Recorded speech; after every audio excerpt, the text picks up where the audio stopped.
Hai semua, dalam video kali ni kita akan buat Realme C11 review. Adakah Realme C11 lagi bagus daripada Realme C3? Jom kita tengok video pada kali ni. Tapi jangan lupa tekan butang subscribe, tekan butang like dan tekan butang komen supaya korang dah tengok video ni.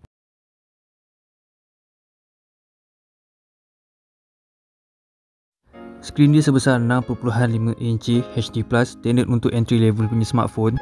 Design depan dia cuma just biasa je, tak ada apa pun yang menarik. Tapi design belakang dia agak menarik sebab dia punya design dia agak fresh. Sebab saya tak nampak lagi smartphone yang lain menggunakan line panjang macam Realme C11. Design dia agak stylo dan kesan fingerprint pun tak ada sangat sebab dia menggunakan polycarbonate plastik. Kita beralih kepada performance security. Macam korang tengok dekat Realme C11 ni dia tak ada fingerprint, so kita akan bergantung kepada face recognition. Saya lebih rela menggunakan face recognition daripada menggunakan unlock password. Sebab bagi saya unlock password tu agak leceh sebenarnya sebab dia menggunakan 2GB RAM, so nak type pun agak lambat sebenarnya. Jadi bila menggunakan phone ni saya bergantung kepada face recognition untuk unlock phone saya sebabkan since tak ada fingerprint. Tapi kalau ada fingerprint memang saya akan gunakan fingerprint berbanding face recognition. Dia menggunakan Realme UI 1.0 dan menggunakan Android version 10 yang latest punya. Spek yang selebihnya dia menggunakan 2GB RAM dengan 32GB ROM internal space. Dia menggunakan Helio G35.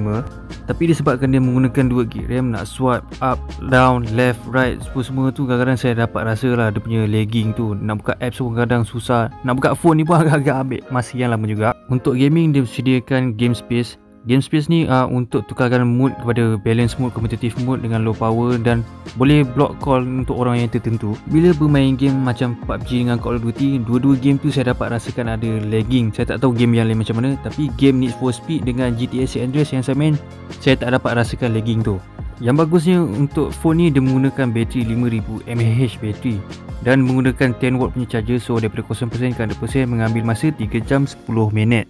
Kita beralih kepada kamera pula. Dia menggunakan kamera dekat belakang, ada dua lens, satu 13MP kamera utama dan satu lagi 2MP untuk depth sensor. Selfie kamera pula dia menggunakan 5MP. Jadi jom kita tengok hasil daripada menggunakan Realme C11. Yang menjadikan tarikan Realme C11 adalah dia punya nightscape.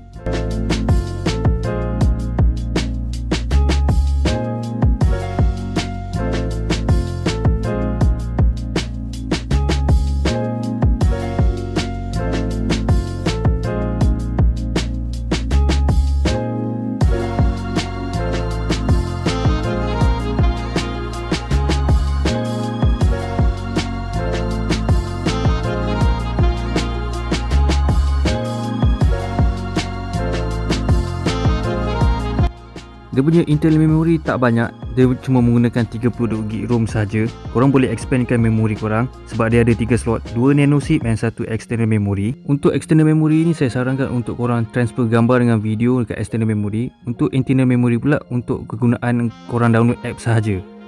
Jadi sampai sini je untuk review Realme C11. Saya pun tak tahu nak cakap banyak sebab phone ni pun entry level. Phone ni pun harga RM429, agak murah. Tapi bagi saya takkan belilah untuk phone Realme C11. Saya lebih rela beli Realme C3. Saya tak tahu bagi yang orang nak beli Realme C11, tapi apa yang saya boleh cakapkan untuk Realme C11 yang bestnya dia punya design, dia punya bateri 5000 mAh, dia punya kamera tu boleh kalahkan Realme C3. Tapi dia punya chipset tu saya tak berapa nak puas hati sangat.